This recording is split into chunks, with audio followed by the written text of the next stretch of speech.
kuzana nayo yabeta kutukiza mpira kuyawo yabane tukizo kwetebekanisa ndaba ngo timu eje kozere bingi kumbere nombere batubire strugglinga ndabo kutuyambaho ningira mare batimu ngoko yaberi yitu twine managers tinabo kureba bashikamina nye kugira ngo twasagana twine busaji chikurugoko twatuna abantu ngabasha kwaho abamwe abo mupira kuko umuntu ntubitu ntubaronda tayari TV twijaho ibintu turango mahurire tukora buri kimwe tubizire kugira buyambi bono kutuka bizonde biroka ka filmu akakira no kutera abana bitu ngo lango kuba bire nibija babire bakwasira miliyoni 11 bazereza manager wa team so nikimaisha ngo bazani bija kuferaho jeto kurebera ngo second half ejo bija batukiraho abo kubangu bari motivated kandi twa bwentebekanisa twika kuguma twizuka nebindi biza kugenda nta bene bintu nkebyo konka twageza okuzana umupira tukwa man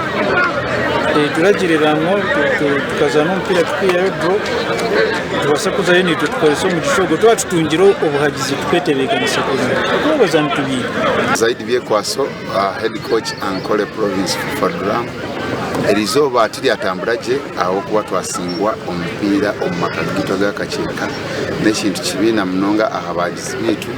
abatambure imihanda yona kwiza kutuhagira konka tubahamizirizangu Ankole Province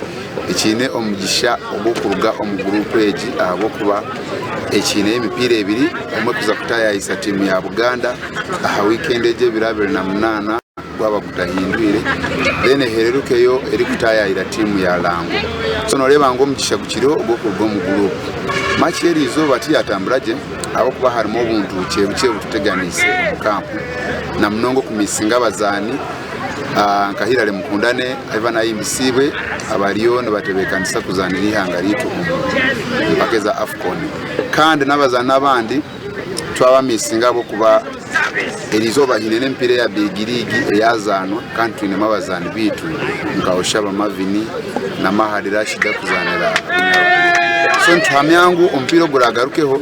ntuza kongera mamani turebeke ntwanguro mpira nabazana bitu amisinga bamwe nibaza kuba